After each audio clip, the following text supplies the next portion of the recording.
సుమన్ టీవీలో మీ business promotions కోసం ఈ కింది నెంబర్ను సంప్రదించగలరు.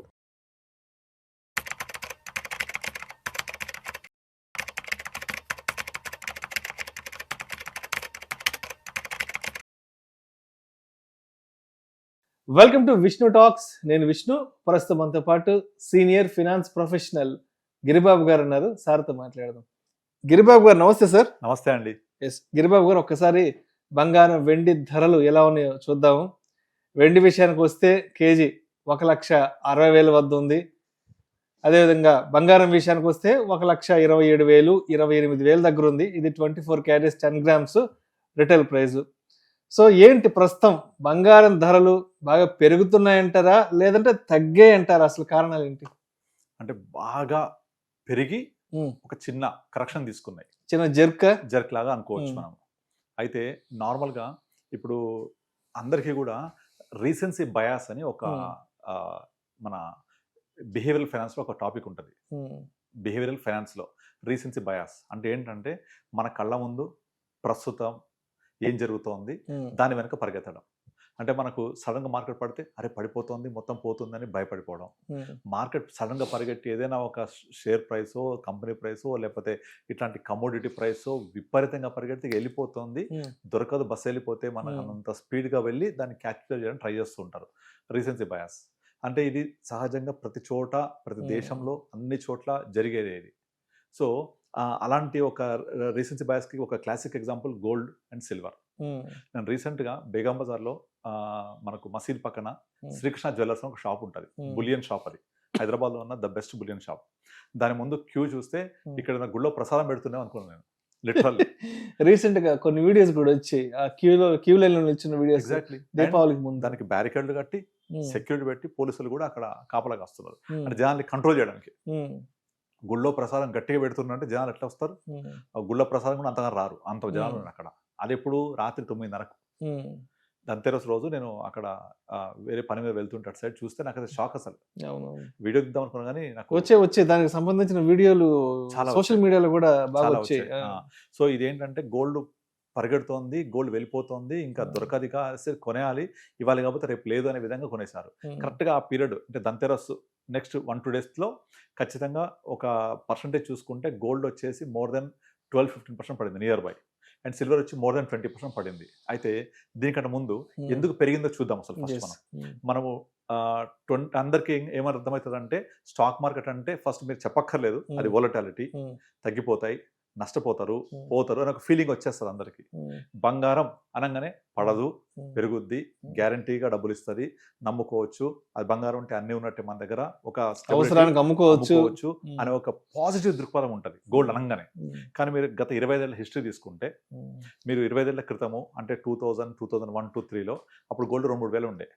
అక్కడ నుంచి 2010 అంటే 10 సంవత్సరాలలో 2-3 వేలు కాస్త 9-10 వేలకు అయింది. అంటే 2.5 times 3 times అయింది 10 సంవత్సరాలలో, ఒక డికేడ్లో. రైట్. ఆ 2010 నుంచి 2013 3 times పెరిగింది జస్ట్ 3 yearsలో. అంటే 10,000 కాస్త 30,000 అయిపోయింది 13లో. మీరు గూగుల్లో కొట్టండి 2013 కొడితే 29,600 వస్తుంది ఏప్రిల్లో. ఓకే, అది 2013లో. మళ్ళీ 13 నుంచి 19 తీసుకుంటే ఎక్కడికి మూవ్ అవ్వలేదు.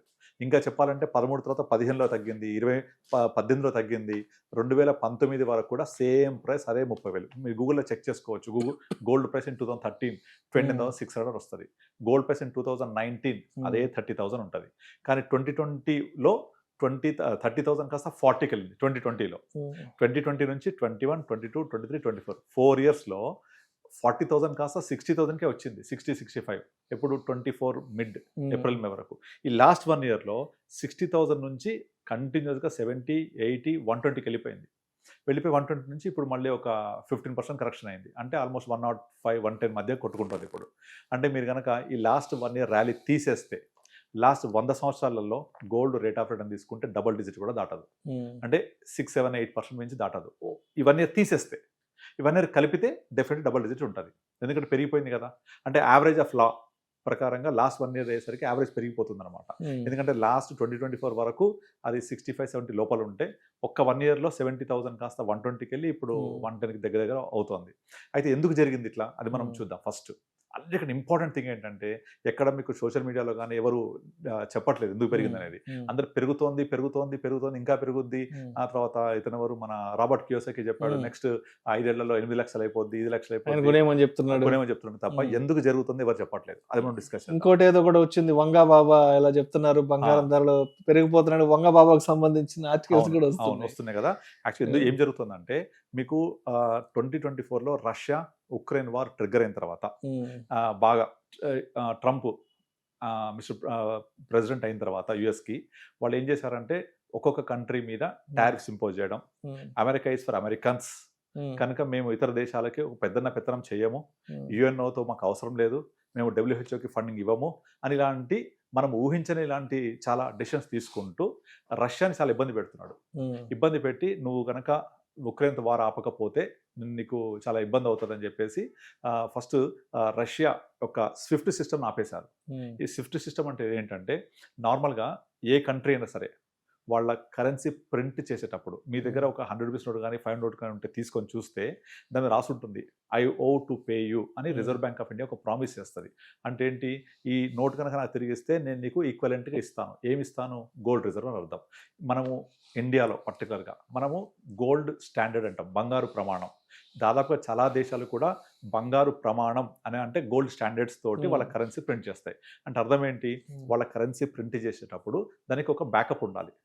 ఇప్పుడైతే మనము ఓన్లీ గోల్డే కాకుండా చాలా తీసుకుంటున్నాము. బట్ ఒకప్పుడు ఓన్లీ గోల్డే తీసుకునేవాళ్ళు బాగా, ఇప్పుడు తగ్గిపోయింది. అది చాలా కంట్రీస్ చేంజ్ చేసే వాళ్ళ ప్రాసెస్ అంతా. ఏం చేంజ్ చేశాయి, కరెన్సీ ప్రింట్ చేసేప్పుడు ఒక గోల్డే కాకుండా మెయిన్గా యూఎస్డీని కూడా వాళ్ళు పెగ్ చేసుకుంటారు.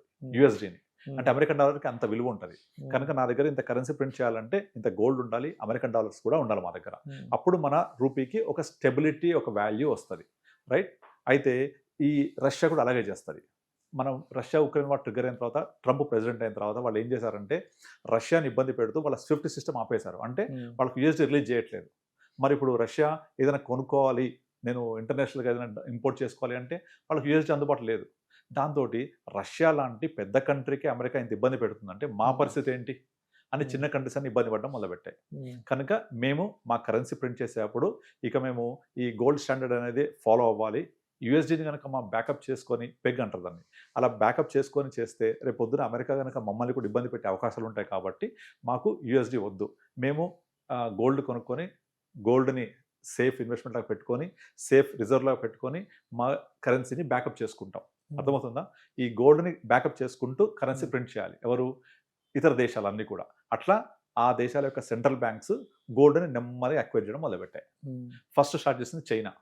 ఇక చైనా స్టార్ట్ చేసిన దగ్గర నుంచి దాదాపుగా ప్రతి ఒక్కళ్ళు గోల్డ్ని కొనడమే కంటిన్యూస్గా. ఇప్పుడు ఒక వస్తువు సప్లై అనేది కాన్స్టెంట్గా ఉన్నప్పుడు, ఇప్పుడు రీసెంట్ టైమ్స్లో గోల్డ్ మైన్స్ ఎక్కడ ఓపెన్ అవ్వలేదు, గోల్డ్ సప్లై ఎక్కడ లేదు. అయినా సరే మనం కొంటూ ఉంటే when supplies are little bit constant, price ఏమైంది, షూటప్ అయింది కదా. సో అలా షూటప్ అవ్వడంతో ఒక్కసారి 60, 70, 80, 90 ఆగకుండా కంటిన్యూస్గా వితిన్ 4-5 మంత్స్లో ఎక్కడికో వెళ్ళిపోయింది. మరి కంట్రీస్ అని కొంటున్నాయి, సప్లైస్ కాన్స్టెంట్ ఉన్నాయి, దొరకట్లేదు ఎక్కడ, ఆటోమేటిక్గా ప్రైస్ ట్రిగ్గర్ అయిపోద్ది. ఇప్పుడు మీకు టమాటాలు దొరకట్టే మార్కెట్లో 100 రూపాయలు కిలో అయిపోద్ది, ఉల్లిపాయలు దొరకట్లేదు 100 రూపాయలు కిలో అయిపోద్ది. అదే ఉల్లిపాయ సప్లై విపరీతంగా వచ్చింది, టమాటాల సప్లై విపరీతంగా వచ్చింది, రూపాయి కిలో అయిపోద్ది టమాటా. చూసే ఉన్నారా, 105 కేజీలు ఆటోలో పెట్టి అమ్ముతుంటారు. అదే దొరకట్లేదు. అదే ఉల్లిపాయలు దగ్గర 100-200 వెళ్ళిపోతాయి. గవర్నమెంట్ రేషన్ కూడా పెట్టేస్తుంది. Same case with the gold కూడా అంతే. ఎక్కడ దొరకకుండా అన్ని కంట్రీస్ నాకు కావాలని కొనడం మొదలుపెట్టేసరికి పెరిగిపోతున్నాయి. వీళ్ళు ఎంతకాలం కొంటారు ఇట్లా సెంట్రల్ బ్యాంక్స్, ఎవరికి తెలియదు. అది ఎప్పుడు కొనడం ఆపుతారు తెలియదు. ట్రంప్ దీని నిర్ణయాలు ఏమైనా మార్చుకుంటాడా, మన చేతిలో లేదు. కనుక ఇంటర్నేషనల్లో అనిశ్చితి ఎప్పుడైతే ఎక్కువగా ఉందో అప్పుడు ఆటోమేటిక్గా వాళ్ళ పెట్టుబడులన్నీ కూడా సేఫెస్ట్ ఇన్స్ట్రుమెంట్స్కి మారిపోతూ ఉంటాయి. This is the procedure, this is the rule.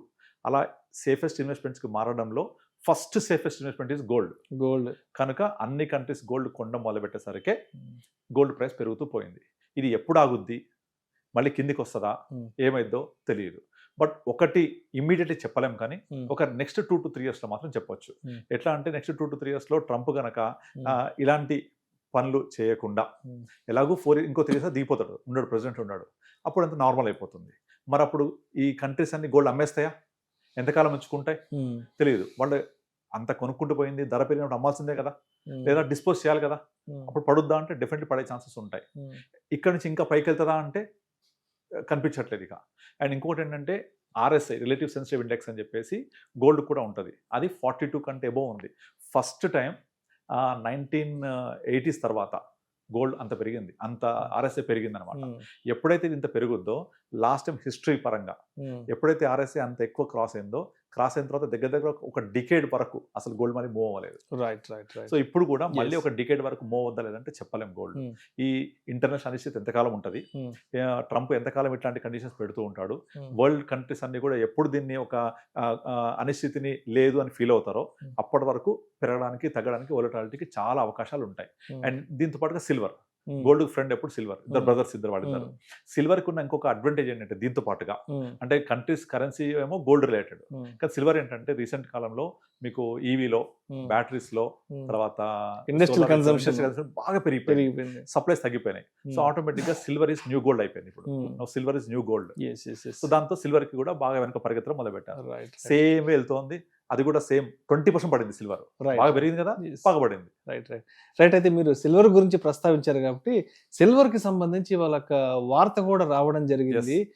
ఇక నుంచి అంటే ఇప్పటి వరకు అయితే బంగారాన్ని తాకట్టు పెట్టుకుని బ్యాంకులు ఎలా అయితే లోన్లు ఇచ్చాయో ఇక నుంచి సిల్వర్ ని కూడా బ్యాంకులు తాకట్టుగా తీసుకొని లోన్లు కూడా ఇవ్వబోతున్నాయంటూ కూడా ఒక ఆర్టికల్ చదివాను ఇవాళ. ఒక్కసారి ఆర్టికల్ కి సంబంధించిన డీటెయిల్ గా చదువుతాను. సో గిరిబాబు గారు, వెండికి సంబంధించిన ఆర్టికల్ ఇప్పుడే మనకి రావడం జరిగింది. బంగారు ఆభరణాల తరహాలోనే వెండి ఆభరణాలను హామీగా ఉంచి రుణం తీసుకునే వెసులుబాటు అందుబాటులోకి రాబోతోంది. ఇప్పటి వరకు అసంఘటిత రంగంలో కొన్ని సహకార బ్యాంకులే వెండి తనఖా రుణాలు ఇస్తున్నాయి. 2026 ఏప్రిల్ 1 నుంచి అన్ని వాణిజ్య బ్యాంకులు, బ్యాంకింగేతర ఆర్థిక సంస్థలు ఈ రుణాలు అందించేందుకు మార్గదర్శకాలను RBI విడుదల చేసింది. యాక్చువల్ గా గోల్డ్ లాగా సిల్వర్ కి ఒక స్టాండర్డైజేషన్ లేదు. ఇప్పుడు గోల్డ్ అనుకోండి, మీకు 24 క్యారెట్, 22 క్యారెట్, 18 క్యారెట్ ఇలా ఉంటాయి. సో మనం బ్యాంక్ వెళ్తే వాళ్ళు దాన్ని ప్యూరిటీ చూసుకొని దాని ప్రకారంగా మనకి ఇచ్చేస్తారు. కానీ సిల్వర్ వచ్చేప్పటికి షాపుల్లోనే మీకు చాలా వేరియేషన్ ఉంటుంది. ఎందుకంటే సిల్వర్ లో చాలా మిక్సింగ్స్ ఉంటాయి. ఈవెన్ దాదాపుగా మీరు దేవుడి ప్రతిమలు కానీ ఏమన్నా కొంటే మెజారిటీ కేసెస్ 67% నుంచి ప్యూరిటీ ఉండదు, అందులో 30-40% ఇంప్యూరిటీ ఉంటుంది. కనుక మనం 60% వాల్యుయేషన్ తోటి బ్యాంక్ వెళ్తే దాని యొక్క చెక్ చేసే విధానాలు ఇవన్నీ లేవు వాళ్ళ దగ్గర. అందుకని సిల్వర్ ని వాళ్ళు కన్సిడర్ చేయలేదు, పక్కన పెట్టేశారు. కానీ ఇప్పుడు సిల్వర్ వాల్యూ పెరిగింది కదా, 1 కిలో 1,60,000 ఇప్పుడు మన 2 లక్షల దాకా వెళ్ళింది. కనుక దీని మీద కూడా మనం ప్లెడ్జ్ తీసుకోవచ్చు, దీని మీద కూడా మనం చేయొచ్చు అని RBI కొంచెం అర్థమయ్యి సిల్వర్ ని కూడా స్టాండర్డైజ్ చేస్తున్నారు. ఇప్పుడు స్టాండర్డైజ్ చేసి దాన్ని కూడా గోల్డ్ లాగా మంచి ఇండియా స్టాండర్డ్ బ్యూరో నుంచి కొన్ని ప్రమాణాలు తీసుకొచ్చి దాన్ని అలాగా ప్రిపేర్ చేసి మనము ఇన్వెస్టర్స్ ఎవరైనా కనుక బ్యాంకు తీసుకొస్తే ఆ స్టాండర్డ్స్ ప్రకారంగా సిల్వర్ మీద లోన్ ఇవ్వడానికి రెడీ అవుతోంది. దాని యొక్క విధి విధానాలు ఏప్రిల్ వరకల్లా ఖరారు అయిపోయి మనకు అందుబాటులోకి వస్తుంది. మోస్ట్లీ ఏప్రిల్ 1 తర్వాత ఎవరైనా సరే గోల్డ్ లాగానే వాళ్ళ ఇంట్లో ఉన్న వెండి వస్తువులు, వెండి సామాన్లు అలాంటివి కూడా డబ్బులు తెచ్చుకోవచ్చు. సో దీనివల్ల ఏంటంటే బ్యాంకులకు కూడా ఒక వ్యాపారం అవకాశం వస్తుంది, వీళ్ళకి కూడా ఏంటంటే ఆ లిక్విడిటీ అనేది మనకు మంచి ఉపయోగపడుతుంది. సో సిల్వర్ కి ఇంకొంచెం డిమాండ్ కూడా పెరుగుతుంది ఫ్యూచర్ లో. ఇప్పుడు అందరు గోల్డ్ కొనే వాళ్ళంతా కూడా వేసుకోవడానికే కాదు, అవసరానికి ఆదుకుంటుందని కూడా అనుకుంటారు కదా, అట్లా సిల్వర్ కూడా ఫ్యూచర్ ఉంటుంది. కానీ రేట్స్ ఏమైతేనే దానికి మాత్రం చాలా అనిశ్చితి తొలగేంత వరకు మనం చెప్పలేం ఎక్కడ పోతుందో. బట్ ఇంకొకటి ఏంటంటే మెయిన్ ఇంపార్టెంట్ థింగ్, ఈ సిల్వర్ గోల్డ్ పెరగడానికి, రేట్ పెరగడానికి ETFs కూడా కారణం.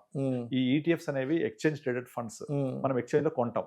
అయితే ఇక్కడ ఏదైనా ఒక షేర్లు కొన్నాం అనుకోండి, మీకు డెలివరీ వస్తాయి, షేర్లు అమ్మాం, డెలివరీ వెళ్ళిపోతాయి. వేరే ETFs ఏమవుతుంది, కమోడిటీ కదా, డెలివరీ ఇస్తారా తెలియదు, వాళ్ళు డెలివరీ తీసుకుంటే ఇవ్వాలి యాక్చువల్ రూల్ ప్రకారంగా. MCX మల్టీ కమోడిటీస్ ఎక్స్చేంజ్ లో మీరు గోల్డ్ లాట్ కనుక కొనుక్కుంటే 100 గ్రామ్స్ కేజీ లాట్స్ ఉంటాయి, మినీ గోల్డ్ వచ్చేసి 10 గ్రామ్స్ ఉంటాయి. అయితే ఈ లాట్స్ తీసుకుంటే మీకు అమ్మిన వాళ్ళు డెలివరీ ఇవ్వాలి. ఇది మేము ముందుగా ఎక్స్చేంజ్కి తెలియపరచాలి, నాకు గోల్డ్ డెలివరీ కావాలి. సప్లై ఉందా, లేదు. మరి అప్పుడు సెటిల్మెంట్ ఎక్కడైతుంది, క్వశ్చన్ మార్క్. అందుకని చెప్పేసి ఇంత వోలటాలిటీకి one of the reason MCX లో ట్రేడ్ అవ్వడము, ETFs లో ట్రేడ్ అవ్వడము. వాళ్ళంతా ఏం చేస్తున్నారు, ధర పెరుగుతుందని క్యాష్ టు క్యాష్ చేసేస్తున్నారు, బయట ఫిజికల్ సప్లై లేదు. అందువల్ల ఆ ఫిజికల్ సప్లై లేదు అని తెలిసి తేయడం వల్ల ఈ షార్ట్లు కొట్టడము, బై చేయడము ఇది ఎక్కువైపోయి ఈ ఎక్స్చేంజ్ వల్ల కూడా రేట్లు బాగా పెరుగుతున్నాయి. కనుక ఈ అనిశ్చితి తగ్గి ఒకవేళ ప్రైస్ కొంచెం కరెక్ట్ అవుతే ఆటోమేటిక్గా ETFs కూడా కొంచెం డిమాండ్ తగ్గుద్ది. ETF డిమాండ్ తగ్గితే ఆటోమేటిక్గా గోల్డ్ ప్రైస్ కూల్ అవుతుంది. సో ఎదురు కూడా గోల్డ్ ప్రైస్ ఇప్పుడున్నంత కంటే ఇంకా బాగా బీభత్సంగా గోల్డ్ 1,20,000, 1,30,000, 2 లక్షలు అయిపోద్ది, 3 లక్షలు అయిపోద్ది అని చెప్తున్నారు షాప్ వాళ్ళు. కానీ అంత అయ్యే అవకాశం లేదు. ఎందుకంటే అలా గనక అవుతే దేశాలు ఇబ్బందులు పడకూడదు గురవుతాయి. ఒక ఎగ్జాంపుల్ చెప్తా, ఇండియా పరంగా మనం సావరిన్ గోల్డ్ బాండ్ రిలీజ్ చేసామా 2015 నుంచి. Sovereign gold bond government of India విపరీతంగా సేల్ చేసింది. 2015, 16, 17 లాస్ట్ 2020 ఆపేశారు కదా. ఎస్జీబీ ఏం చేస్తుంది, మనము ఆ ట్రాంకి అంటే ఆ సిరీస్ యొక్క ప్రివైలింగ్ ప్రైస్ లో కొనుక్కుంటాం. ఎగ్జాంపుల్ 40,000 అనుకోండి. మళ్ళీ 8 years లాక్ ఇన్ అయిపోయాక ఆ రోజున్న ప్రివైలింగ్ ప్రైస్ ఇచ్చేసేయాలి ఇన్వెస్టర్ కి, plus 2.5% interest every year pay చేయాలి, పెయిడ్ హాఫ్ ఇయర్లీ. సో ఇది ప్రాసెస్ ఇది. సో 8 years ఇప్పుడు అవస్తున్నాయి. అంటే 2017 లో కొన్న వాళ్ళందరికీ ఇప్పుడు మెచ్యూరిటీ. అప్పుడు ఎంత ఉండే 17 లో లెస్ దాన్ 30,000 ఉండే, ఇప్పుడు ఎంత ఉంది 110 వరకు ఉంది అనుకోండి. గవర్నమెంట్ 110 ఇవ్వాలి కదా. సో గవర్నమెంట్ ఎంత బర్డన్, ఎగ్జాక్ట్లీ చాలా బర్డన్ గవర్నమెంట్ కూడా.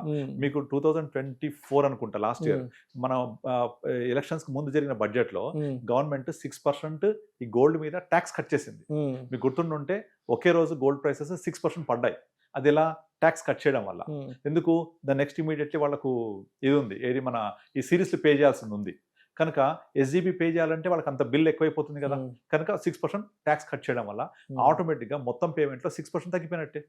సో ఇప్పుడు మళ్ళీ 17 ఇప్పుడు పే చేయాలి, 8 years అయింది. 18 లో కొన్న అమ్మినవన్నీ ఇప్పుడు నెక్స్ట్ ఇయర్ పే చేయాలి. మరి ధర పెరిగిపోతే గవర్నమెంట్ ఆఫ్ ఇండియా కూడా చాలా ప్రాబ్లం అవుతుంది. సో గవర్నమెంట్ కూడా డెఫినెట్లీ ఇది పెరగకుండడానికి కావాల్సిన పరిణామాలు, కావాల్సిన స్టెప్స్ తీసుకోవచ్చు. I can't say anything, but ఒక ప్రాసెస్ ఒకటి ఉంది, అవకాశం. రెండోది, మనం ఈ గోల్డ్ అంతా కూడా ఇంటర్నేషనల్ ప్రైస్ లో కొలుస్తాం, అంటే ఔన్స్ లో, యుఎస్డిలో. సపోజ్ ఫ్యూచర్ లో రూపీ స్ట్రెంత్ అయింది అనుకోండి, ఆటోమేటిక్ గా గోల్డ్ ప్రైస్ పడడం జరిగి మన రూపీ స్ట్రెంత్ అవుతే ఇంకా డబుల్ ఇంపాక్ట్ అవుతుంది, అండ్ ఇంకా వాల్యూ తగ్గిపోతుంది. ఇప్పుడంతా కూడా రూపీ వీక్ అవ్వడం అనేది, అక్కడ గోల్డ్ ప్రైస్ పెరుగుతోంది, రూపీ వీక్ అవుతుంది, డబుల్ ఇంపాక్ట్ అప్ సైడ్. రేపు రూపీ స్ట్రెంత్ అయ్యి గోల్డ్ పడితే double impact on down side. కనుక బెటర్ అవసరం తప్ప కొనకండి. Right sir. Thank you sir, thank you so much Giribabu గారు. థ్యాంక్ యూ అండి.